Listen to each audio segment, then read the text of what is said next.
Right, and we are live. Hello, everybody, and welcome to Forever Rugby on Forever Sports. It is a Thursday evening, which means, you know what it means.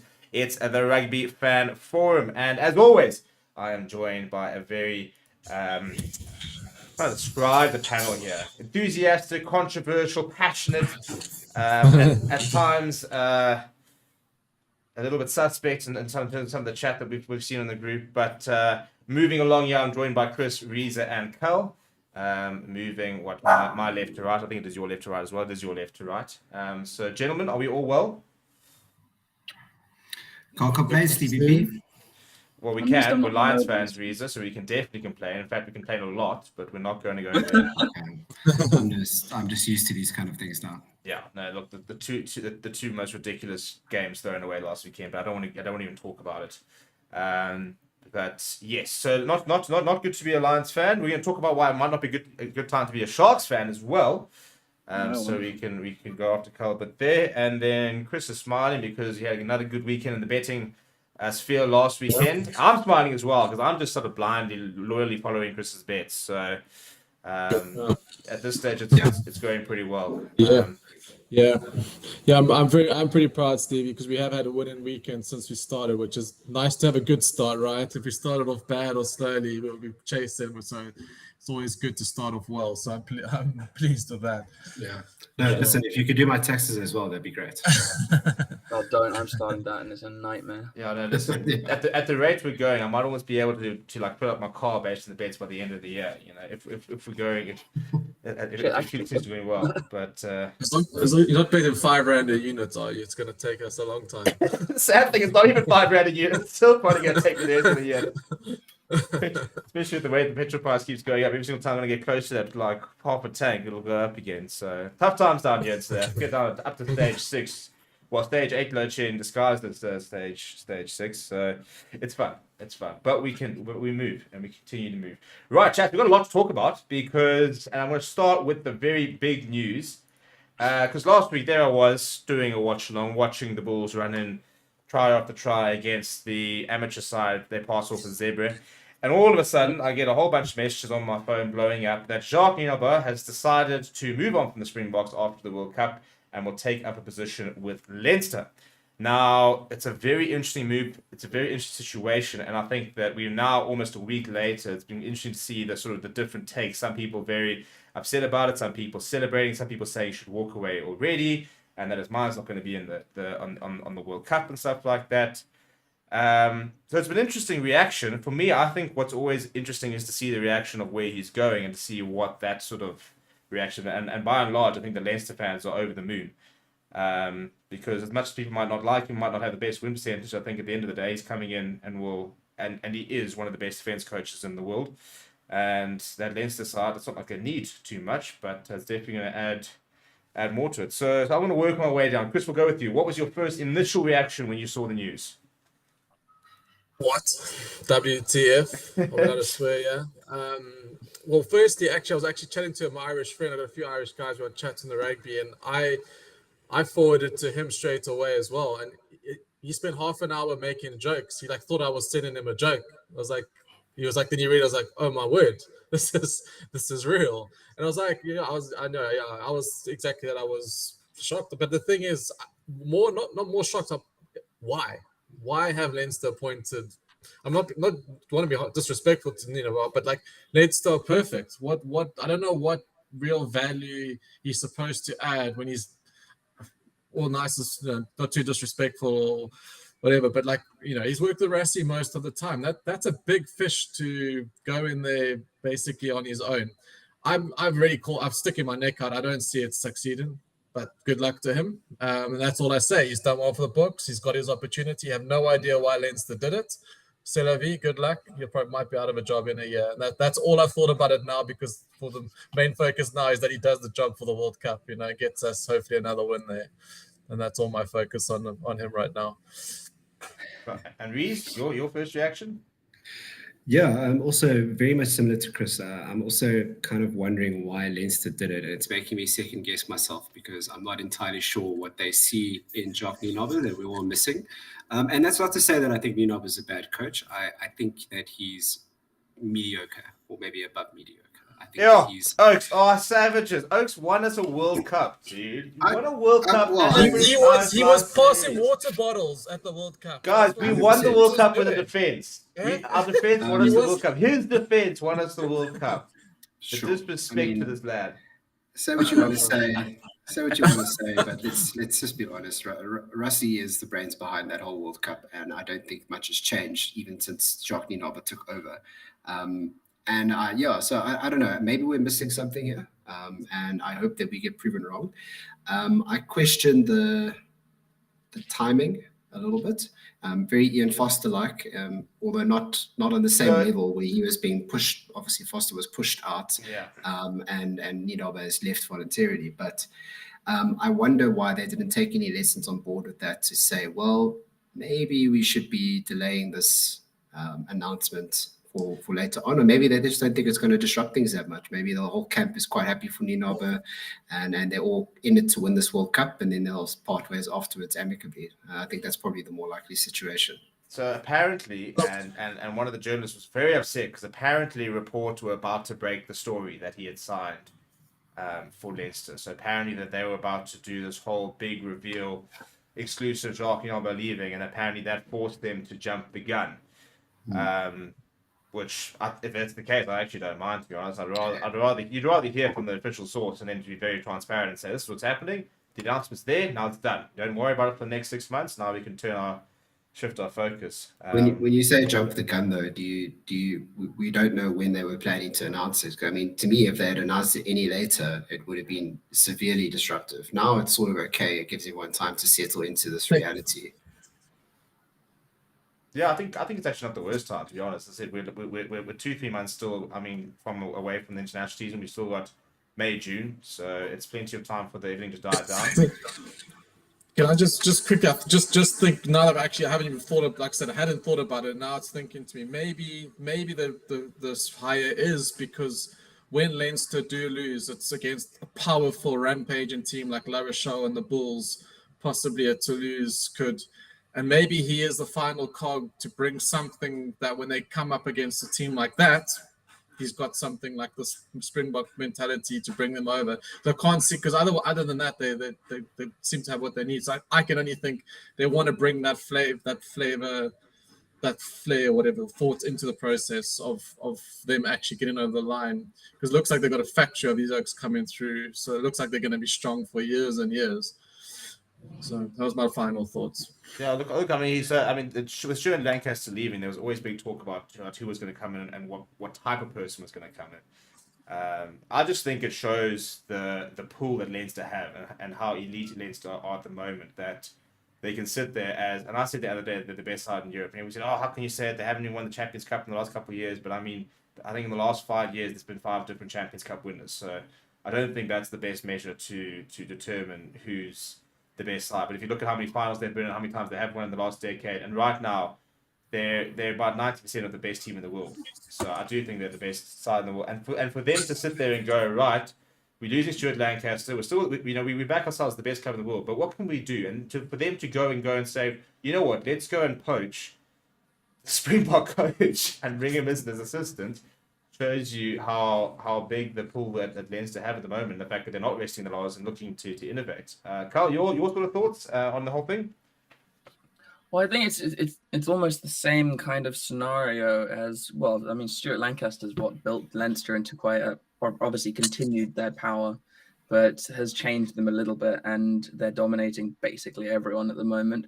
But I mean, remember when Stuart Lancaster was head coach of England, everyone hated him. Everyone thought he was shit. I actually quite liked Stuart Lancaster as a coach. I thought he was one of our better coaches in recent years. Well, let's be honest. The England fans are never a particularly good measure when it comes to deciding whether a coach is successful or not. Yeah, but I can't exactly say the bot times are either. You make a good point. You make a very good point. We're about as bad as each other. The only difference is England has money.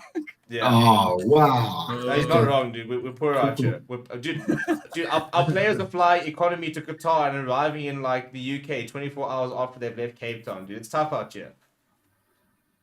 Just a little private. Hey, I had to do it. They have to do He's not wrong. No, I don't know. I think the whole the defense mentality is a good point. Although considering how strong their defense can be at times, we'll see how it goes. I think it's unlikely that he'll fail at Leinster because he's got like basically the best platform in the world.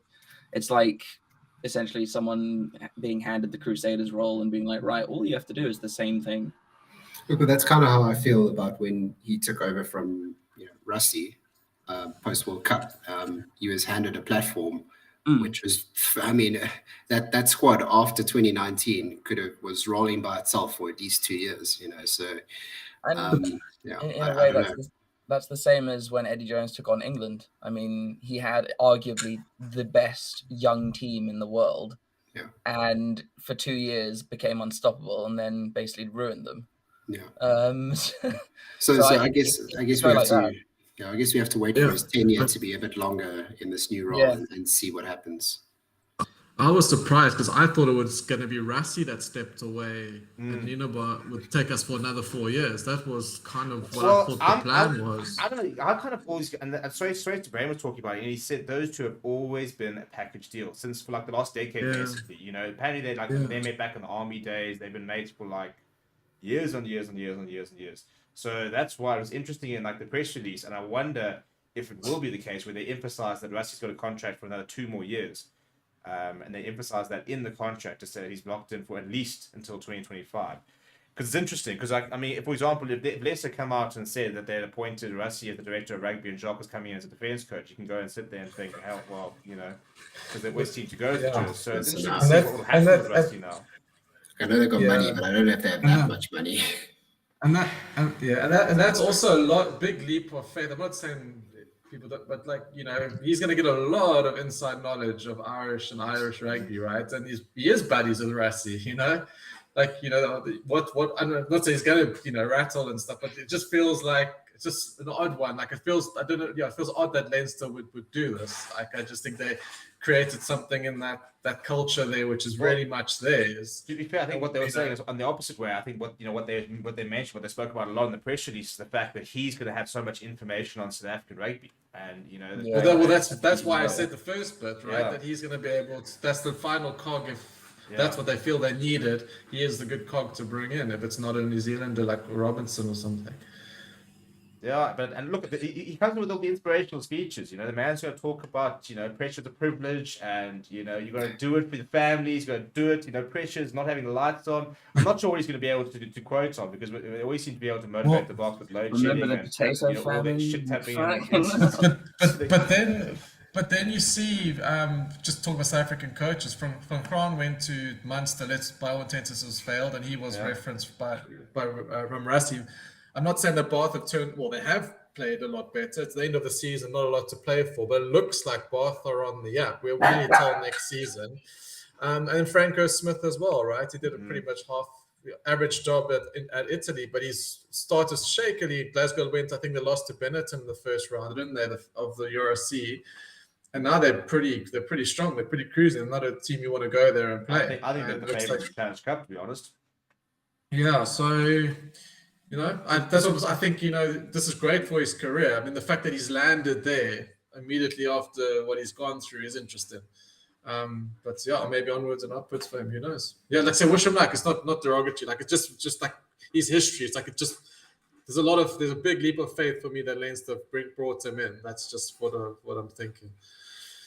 Look, at the end of the day, I think it's interesting that. One would hope that the Leinster people probably know more about these things than we do. So it's interesting to see who, like the type of people that see value in different type of coaches and different people. When we sit there say, oh, he's useless, and some other people who, as I said, would hope know a lot more than we do, see the value. But now the big question is, and what we get to debate over the next probably year. I don't see us announcing a coach this year, to be honest. I don't see why we rush the process. I mean, unless there's someone that they're so adamant about that they want to go out and get, but. If Rassie Erasmus is remaining in the role, I don't think it puts us under too much pressure to appoint someone. But the question is, who next? First, throw some names out here, people. Who do we all want? Eddie Jones. No. No. He would take it. I reckon he would take it. After the World Cup, walk away from Australia. He's already after the next World Cup, maybe. 2027. I think he's probably grinding his teeth right now, going, "Flip, why did I say yes to Australia if I just waited it out a little bit more?" Look, I'm knowing sure he would have Australia, he had might to- very well be sacked after the World Cup, to be fair. So Yeah. I wouldn't be. I don't know if Dobbo deserves a run, but I wouldn't be surprised if it is Van Kraan. yeah, lots of people I don't know about saying, Smith. you know, the Rugby connection there. Yeah. Yeah.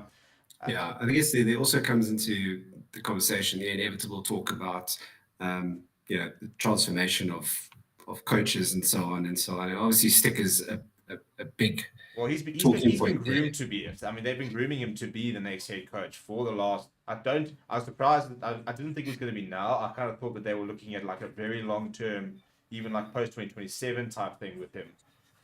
I don't think it's a terrible time. I think maybe they have had their plans rushed a little bit, but at the end of the day, it's going to be post the World Cup. There's probably no better time to experiment. You're right.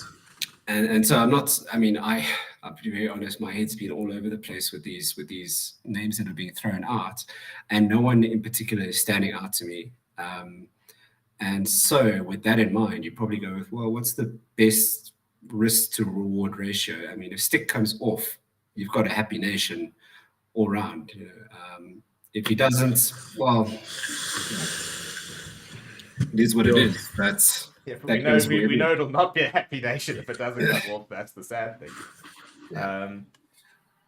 But I think for me, what my biggest thing is, I think that because you throw around the names, you throw around Jan Ackerman, you throw around Dobbo, you throw around Zwandile Stick internal. Dion Davids, for example, has got head coach experience. Did actually a very good job at EP Kings. I was based in Grahamstown, so we used to cover a lot of EP Kings, and it was impressive the job he did with what he had. I mean, the players he had, the resources he had was next to nothing, and he did produce a couple of good results and nice performances. So he's another person already in the setup. But for me, I think it's 50% who the head coach is, but for me, it's all about who they surround the head coach with. If you're going to put Zwandile Stick in, I back that decision, but you've got to make sure that you're giving him the right tools. So you've got to go out and say, right, if we're losing Jacques, who's heading up the defense, let's go and find the best defense coach we can. Now, whether it's you go and find like a Joey Mangala and say, right, are you ready for the big job, or whether you go overseas and you bring somebody specific in, because we now need to replace Jacques Nioba as well as Felix Jones. So we've got at least two coaches leaving post World Cup. We don't know what's going to happen with for example, Dion Davids, if he's gonna. But also, it kind of all depends on the performance, doesn't it? If we get knocked out before we reach playoffs, then all of a sudden the entire coaching staff's headed on the block. So, yeah, I'm interested to see who else gets involved, not just the head coach. Could we be seeing Dobson in as an attack coach, for example? Or in that capacity, do we see Jan Ackerman coming back in as a specific role, not necessarily the head coaches? I'd love to see a Stick surrounded by a Dobbo or an Ackerman. I think that's power combo and really speaks towards our idea of developing coaches. Obviously transformation aside, but I think just developing local coaches, we keep going with that trend. I think we're one of the only countries who's been able to do it consistently year in, year out for decades now, and not having to resort to coaches outside of the country, which is really cool, and I really love that about us. So long may it live. I think teams go in cycles, unlike maybe the All Blacks probably having their worst cycle. But we went through, when was it, like after the 2011, after 2000s, we had a bad period for a while. Then we peaked at 2007, and then the PW area we're just at the back end of the World Cup, and then Alistair then Heineken Meyer. So it's just like I think we should. We were bad when Alistair, let's face it. We were getting hammered left, right, and centre. But the poor guy couldn't select anybody outside today. It's just like exactly. No, exactly. I just think we are with our talent. We're in a good period, and I still think even this World Cup side, even though more than half are going to be the same guys from last World Cup, are still going to be around, and we always got talent. You're right. It's more than just the one person, Yeah, he's not as I know he's not obviously South African, but he's had so much experience with the Sharks. Is John Plumbury not worth having a look at? So my next question, I was going to come to you, Carl, actually forward, is could we see an outside and a non-South African head coach? Personally, I don't think an outside coach will work. I think that to be successful as a Springbok coach, you need to understand.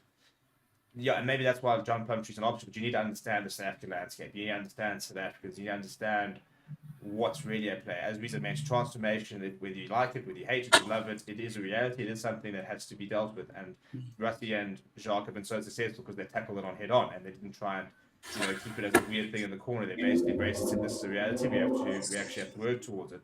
So I personally think that we are not ready for an Eddie Jones, for example, or like if it raises because you have to understand how the South African rugby structures various work and stuff like that.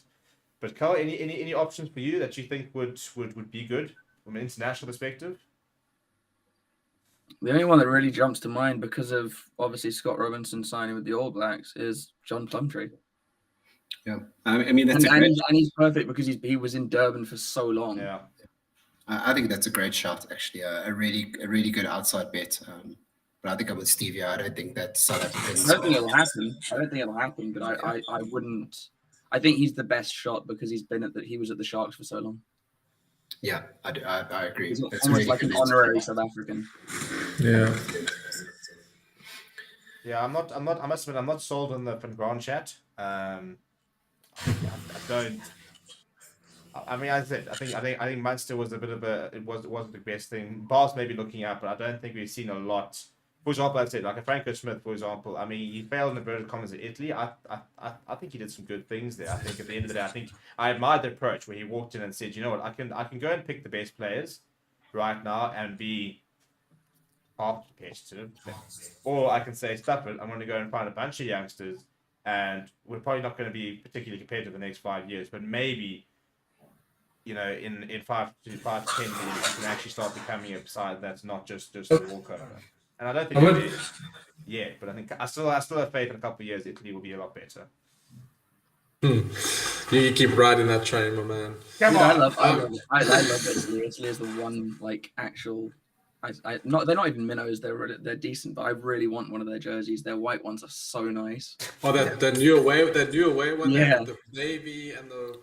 On the jersey this season was so sexy. Can we talk about how disappointing the French jersey is for a World Cup, a home World Cup?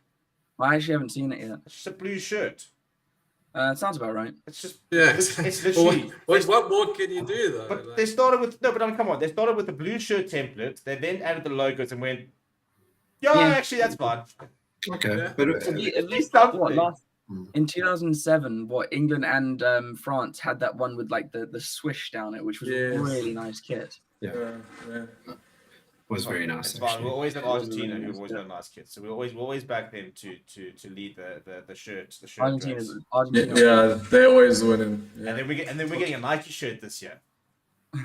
Oh yeah, we're getting Nike back. Yeah, it's amazing what a swoosh can do. Yeah, a little tick there. The good news is that means I might be able to actually afford one of the old Asics once they all throw them on sale, because we know the Nike one's going to be about $2. I remember I used to love those Nike jerseys back in 98, 99. I remember also that gold for Springboks, that gold thing on the top of the shoulder, which wasn't too bad. Well, Chris, I'm glad you can remember that. Yeah, glory days, man. The Argentina Nike jerseys were wild. So I'm hoping that they do something cool for us, because we've never really had something like out there, which is fine. Out there. But like with that big away jersey, like they do something cool. Like my favorite one was definitely and they never used it, was the Japan away kit for the last World Cup. That was so nice. It was like blue and dark. It was like dark navy, almost black stripes. So good. Yeah, I definitely don't have enough money to buy any of these jerseys, but no. But we can dream. We can. Click like and subscribe, please. Please consider becoming a member. You can send us a super chat, and so we can all go get some jerseys. We'll all sit here with our different jerseys. I'll take Argentina. I'll take one for the team. Take one for the team. I'm taking England. I'm taking one for the team. No, listen. Yeah, unlucky, dude. Unlucky. In fact, I want something cool. I want to get like a Namibian jersey, just something different. Oh, actually, I'd like a Uruguay jersey. I want to get a Uruguay jersey. Yeah. We digress. Oh no, actually, I would get a Chile jersey. Their first World Cup. Hey, this is Yeah, why you that jump could into be the cool. fans forward, because why talk about the rugby? We can talk about the jerseys. I think we have a jersey episode where we just sit there and just look at jerseys and we can do like a tier list of which the best jerseys are. Absolutely, I'm down for that. There we go. But Yeah, let's do. so chaps, yeah, that's to bring the Springbok coaching conversation to end. Basically, none of us have got no idea what's going on. And, Correct. And we'll Yeah. see what happens, really. Speaking of somebody who does have something going on, I think Chris, let's move to the betting segment now. Yeah. So I want to finish on the weekend preview and the fact that Sharks are going to be playing in the Challenge Cup next year with the Lions. Sure. So this is where we are, and look at that record. Yeah. Things you love to see. Yeah, there we are. So yeah, last week we had a 1-on-1 win-loss record, but we up in profits because our bigger multi, the first bigger multi of this thing we're doing with you guys came in. So we made some profits there. The first one, the 2 legs came easily. Pacifica and Reds overs, and Brumbies won comfortably. And Gloucester was the only one that let us down last week. They were 15-0 up against Bath, and I thought, well, that's it. That's exactly how it should be going. And Van Kraan worked his magic and screwed us on that one. And then, the bigger multi, the Brumbies over 40, which again, second week in a row, we've needed a 78th minute Brumbies try, basically, to come in. But it arrived. That's a win's a win, right? Don't look back. The Reds Pacifica game was heaps of points as we thought. And Bulls, actually, I would wish I lumped more on Bulls because I said 50 points when we did our predictions and it ended up being 60. So that was a nice one to probably draw out as a single as well. But anyway, brought home the bacon. We're 5 weeks in, slowly building up that profit. Like I said, I wanted to build up slowly. Because also I might be doing more bets and we have discussed how we did it. Try giving you guys more over the weekend, but because we're on a Thursday, we got still limited team news. The bookies are getting more and more suspect about giving out points lines, which is one of my favorites. So at the moment, we're not getting much points lines. They're now catching on to way to team news and stuff. So when I do it tonight, I'm working with about 30% of the markets and games that I would probably be looking at, but we're doing well. And that's all that matters. But that's why we're keeping it as it is. And then we'll slowly build it up. So just looking at the card this weekend, actually, luckily, the nicer fixtures are tomorrow. The Saturday games are not as appetizing for me. So I've actually worked out all right for this weekend. And for this weekend, I've decided to go just 2 simple again, just 2 1-unit bets. Treble, we'll go Chiefs over 43.5 points against the Drua because Drua just away from home they just don't defend, and Chiefs are just awesome at the moment. They made some changes, but that team is still strong enough. I don't think the weather's going to be bad, so expect an open game. I can easily see like a 60-20 type of scoreline here. So Chiefs to cover 43.5 points. Rebels versus Crusaders over 8.5 tries for the total amount of tries of the match. I would have maybe even made this bet 1.5 units, but not for this leg. Just because Havili comes in for the Crusaders, and Mumanga and Havili together are literally worth 12 points to the Crusaders. However, Havili hasn't played in I think 2 months, so I'm worried about how sticky he's going to be tomorrow. And also just Crusaders away. I mean, last time they went to Reds, it wasn't a high-scoring game, and this feels like a similar matchup. So I'm worried that the Rebels go there and get stuck into the Crusaders and wear them down. So that's the only reason why I haven't made this maybe 1.5, 2-unit bet. But I'm still confident it's going to be like a 60-point game, and we'll see about 10 tries. And then straight out Ulster win at home to Edinburgh. They're so solid at home. Just to be at 1.20, it's not massive odds, but it brings up the total bet to 3.57, which is nice. So pretty confident. 1 unit, if you want to follow it, and because I've said about what I've said about Crusaders, maybe bet a bit more because I'm still pretty confident it's going to arrive, but that's the only reason why it's 1. And then I've got another little cheeky double in there. Tomorrow night, Newcastle Falcons at home to Northampton. Newcastle haven't been too great, but they've got their Argentinos, their RGs back, which always give them strengthen them a lot. Newcastle at home on a Friday night under the lights with a bit of rain, which is expected is going to be moist.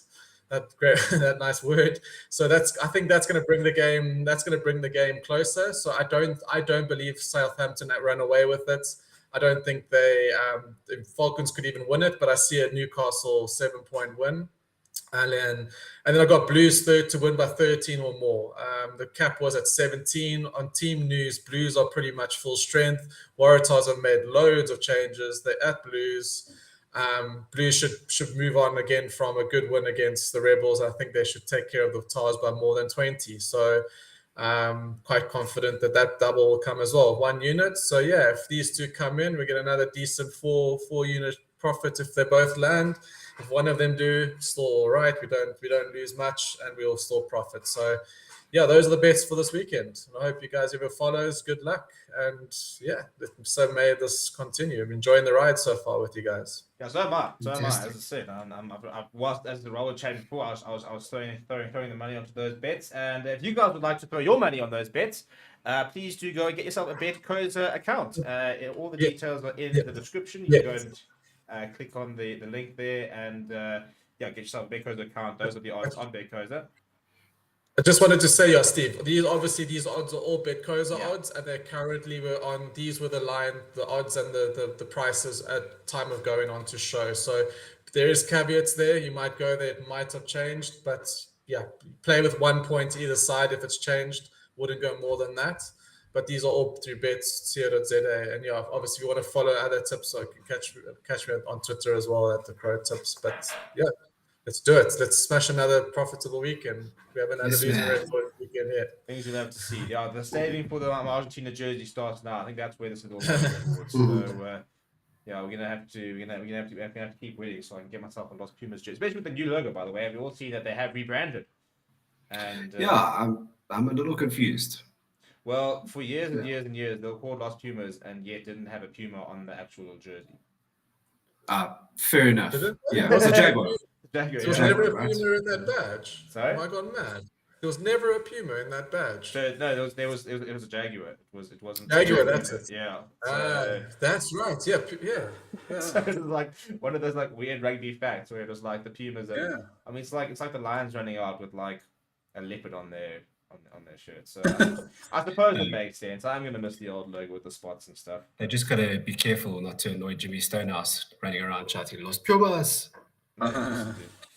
Jimmy Stonehouse, some people that would say give him the box job, which would be that would be fun. Would be fun. How's that for promotion from going from a Curry Cup side to hitting up the box?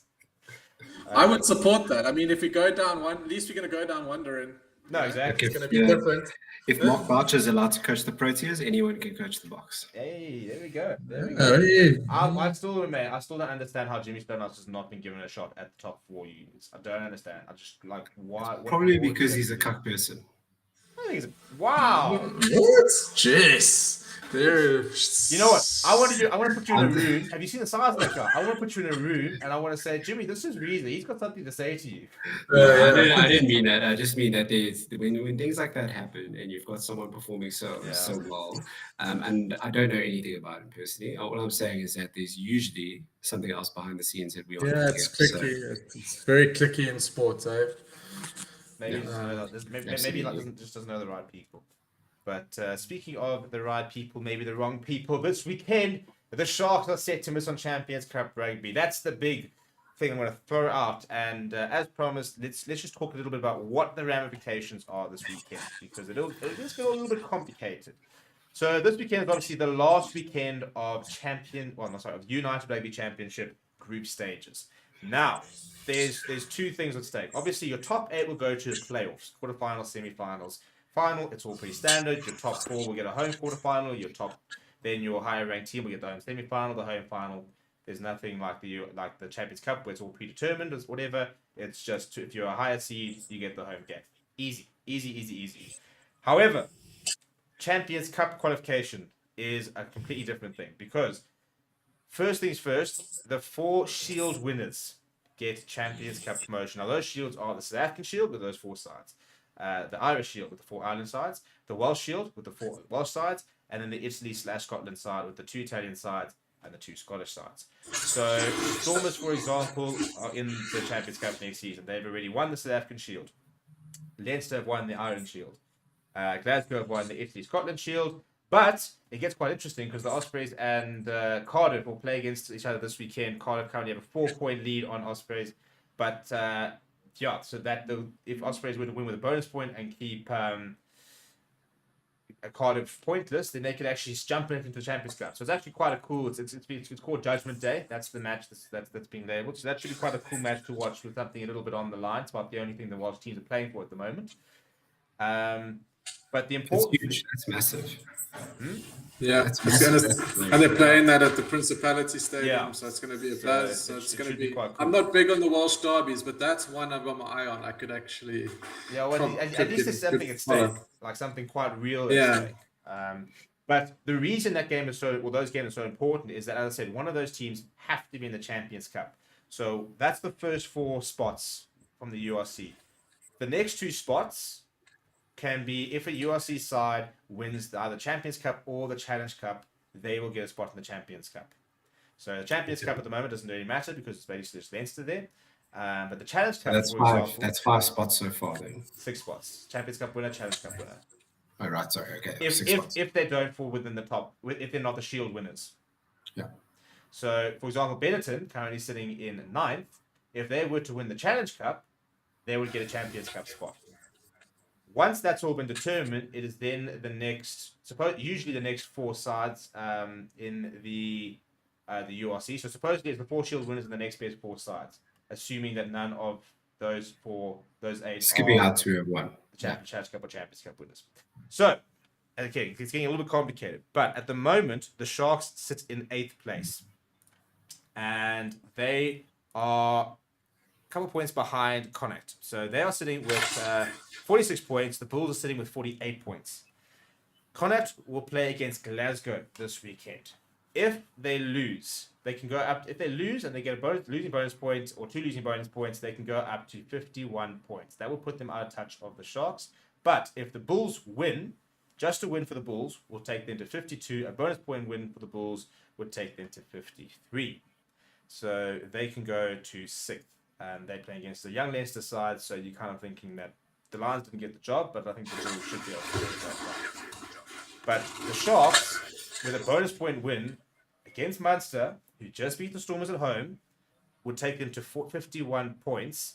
And afterwards, it goes to wins. So Connacht have got 10 wins. Sharks have got 9 wins. So if Sharks win, Connacht lose. They'll be tied on wins.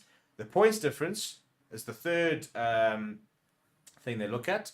Connacht sitting with a 32 points difference. Sharks with a 6 points difference. So not that it's any complicated or anything like that. But if the Sharks finish 8th, they will not get Champions Cup rugby because one of the Welsh sides have to have Champions Cup rugby. That is the big. That's the big result at the end of the day. They've got to get themselves ahead of Connacht as well as the Bulls. Which doesn't look very. Well, the reason why it gets so interesting is that Connacht are playing Glasgow, so and it's Glasgow at home. So you're going 9 times out of 10, especially with the way Glasgow are playing. You're backing Glasgow to get the job. Glasgow can't drop down from 4th. They can't lose that 4th spot. They've got that right. And Glasgow they did one on the weekend, didn't they? But they hadn't been playing that well. Yeah. But Connacht aren't great travellers, so but you can't hedge. That's a tough one to call. That's the interesting game. So that's the bogey. This weekend is actually so cool because there's so many different things at stake. Even tomorrow is the battle for 2nd. If Ulster win, they get 2nd. But if Edinburgh go and pull out a wild upset, and Stormers beat Benetton, and that match is happening first, then Stormers can just sneak into that 2nd spot. I don't see it happening. Yeah. But pressure does strange things to strange teams. Yeah, I don't. Stormers did cost themselves, was massive that game, because for me, like I said last week, something doesn't look right. They didn't look right again last weekend. It didn't look like they were there. They were present. And if they have to go to Ireland to win this competition, there's no way that team spent. I don't see any. I think that was their season. Libbok needed to cut big shots. penalties Big there. shots. Yeah, that's a big shot. I know, but I'm not convinced that they look spent. I don't know how they turn it. get themselves up to get on another plane to go to Well, potentially go back.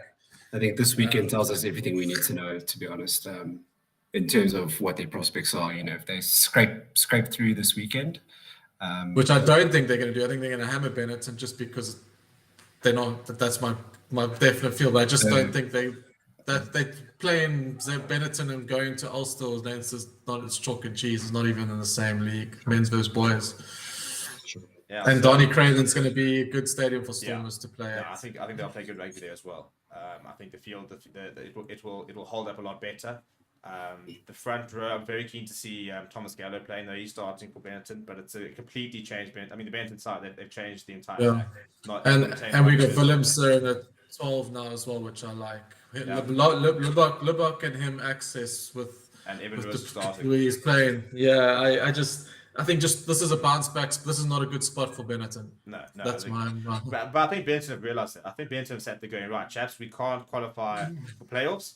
We're not gonna. The only way we can make the Champions Cup is if we win the Challenge Cup. So we're taking all our Italian internationals, apart from I think Nicola Canoni, Giuliani, a couple of the guys are still playing, but Canoni's on the bench. But there's no Lamaro, there's no Thomas Albanose is playing. But Elisha Briggs has been pulled out the entire front. And I'm surprised that even Thomas Albanose is playing. I would be racking them all up in Cottonwool and saying, just go out, play against the Stormers. Whatever happens. We're focusing on that Challenge Cup semi-final. So they can win 2 more matches in the Challenge Cup. They'll get that Champions Cup. It's just the Benetton at home of they've done all right, but this is a whole different ball game for these guys, right? This is a whole new experience level, pace, everything. Especially going to come up against a fired up South African side, which the Stormers will be, and that the little crowd there's going to be. It's a whole different experience. It's not easy. They might run with the Stormers for a little while, but Stormers will pull away to 50-point lead. I think the fact that they've changed the entire pack, like it's a brand new pack, 1 through 8, brand new pack. I think they've said, "Nah, stuff it. Just go all plays and enjoy." We're focusing on the Challenge Cup. So, look, Just go watch the game in Bohemia. Yeah, if nothing else, it means the Stormers can try but put a bit of pressure on Ulster. So they go get a bonus point, get themselves to 68 points. Ulster will know that they need to win and they can't slip up. And maybe anything will happen. Can happen. But I think Ulster especially are a team that I don't think I will be too worried. But yeah, elsewhere, Lions are playing against Zebra. Personally, I would actually be putting our URC side into the Curry Cup and saying, let's go and beat the Bulls in the Curry Cup. Couldn't give a rat's ass what happens in that Zebra game. The season's done. The only thing we can potentially win is the Curry Cup. So I wouldn't be even worrying about that Zebra game, to be brutally honest. Plus Zebra. So, the Champions Cup, the Curry Cup scene could probably beat them.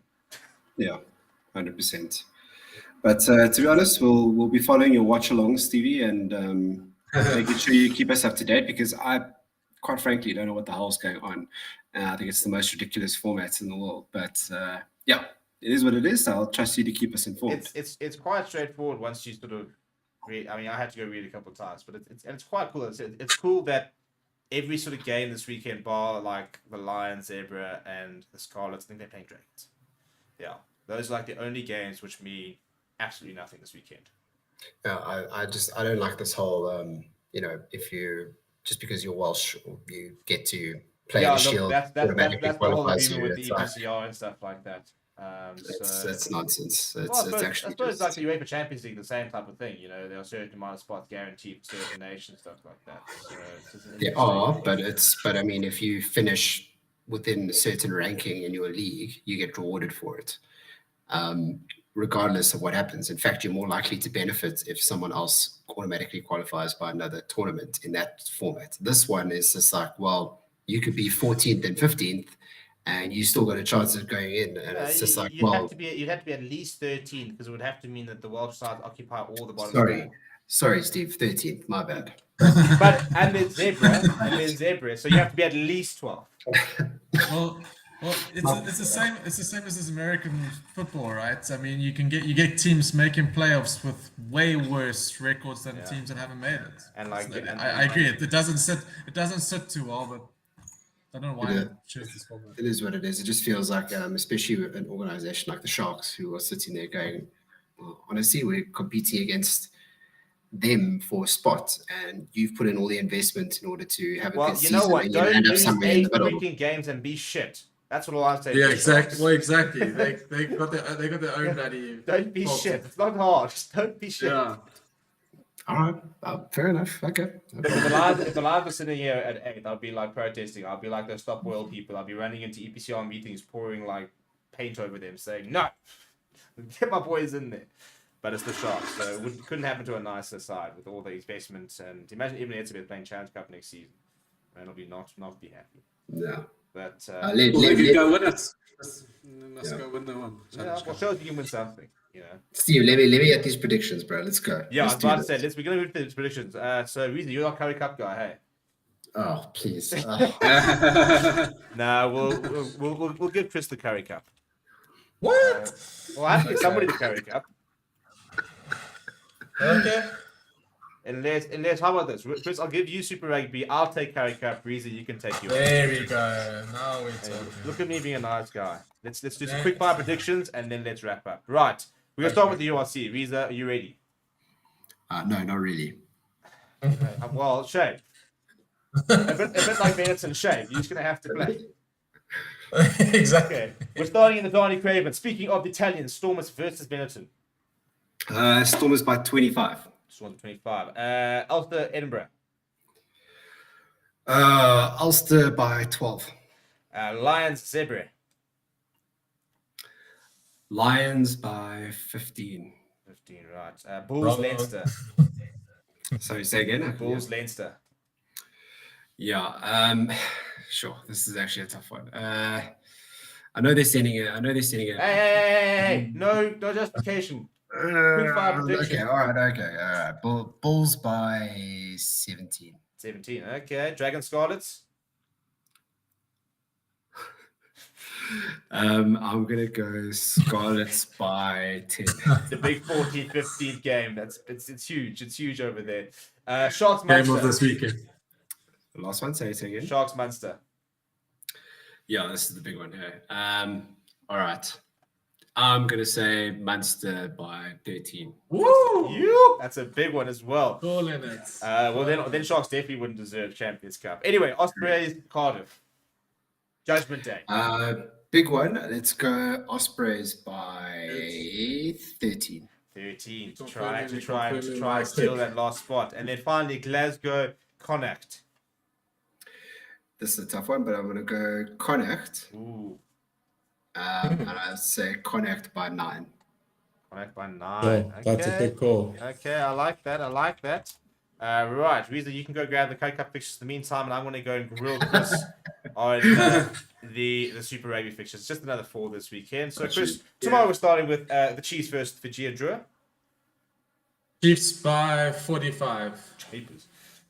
Rebels versus Crusaders. Crusaders by 20. Right, Waratahs versus Blues. Waratahs by 20. I mean, Blues. I was about to say, Blues. we're just telling us to bet Blues by 13. Hold up. Wait. Blues by 20. Sorry, I'm about to man. start panicking on my bets. Supposed to go cashing out. No, Blues. It could be even more, just depending. Yeah. Okay. Blues by and then- 20. And then Force Highlanders. Oh, this is a tricky one. Highlanders by 5. Highlanders by 5. Okay, there we go. So some big scores predicted there by Chris. Right, Stevie. Hit me up with the Curry Cup. Hit you up with the Curry Cup. Tomorrow we have the Free State Cheetahs versus the Tull Sharks. Cheers by 20. CM Masuku masterclass. Watch this space. Sure. 20, all right. Pumas Province. Well, very good game. Yeah, no, Pumas by 15. Ooh, okay. Bulls Lions. I don't know what teams they're going to put out. The problem is the Lions are going to be done and play their Curry Cup side. So I'm going to go Bulls by 10. Okay, all right. So I mean, the Bulls will also be playing their Curry Cup side. Yeah, but their Curry Cup side's better than our Curry Cup side. And Griquas Griffins to finish it off. Where is it? It's in. I'm actually not too sure. I'd be lying to you if I told you. I'll tell you now in a I second. think it's in Kimberley. Yeah, that right? Vinterstraat Park. Yeah, Yeah, there we go. So Kimberley Greek was by 13. fantastic. I will probably not watch a single one of those games again, but Best of luck. I'll probably watch Pumas. No, I'm gonna watch Griffins versus Griffins on Sunday because I like watching team stuff in Kimberley. I think we're so stupid. I think that every single time the Boks are not playing well, we should just take New Zealand there. Imagine New No. Zealand trying to play and just say no, True. no, and like I am missing my New Zealanders, not gonna lie. Especially when the grass is white and the lines exactly. are painted It's blue. been because July, It's so dry. July, Kimberley in July. Phew! Yeah, You exactly. couldn't pay me enough to win there. Had to be watered in 4 months and Oh, some exactly. blue Right, chalk. Wow. gentlemen, as always, thank you very much. Carl did have to jump over, yeah, so that's why we're back down to 3. So, Chris and Reza, thank you very much for the time. Chris, thank you very much for the bets. We'll hopefully have some more Sure. bets to post on either tomorrow or Saturday morning. So keep an eye out on the community tab in the channel. Chris, as I said, I think I'll go back to the screen there. They can follow you on the Crow Tips on Twitter. Anywhere else? No, that's it for now. That's fine. Yeah. All right, and Reza, No. Find me. where do people find you? Are we on LinkedIn? Yeah, I'd rather not. Thanks. Yeah. MySpace, Friendster, Mixit. Remember Mixit? Yeah. I have a habit. What's I your have a Mixit habit. code? What's your Mixit code? Yeah. I have a habit of annoying people. So yeah, I'd rather you not find me. If you do, well done. You're gonna have to get your YouTube channel. We'll start it. We'll start the Reza Bad YouTube channel Yeah. soon. Taken down for abusive language within the first day. Well, at least it was a story to tell. But 100%. right, chaps, cool. Have a good one. And to everybody else, please do smash like on the video on the way out. Please do subscribe to the channel as well. And we'll see you next weekend, or next week rather, for another episode of the Fan Forum. And keep well.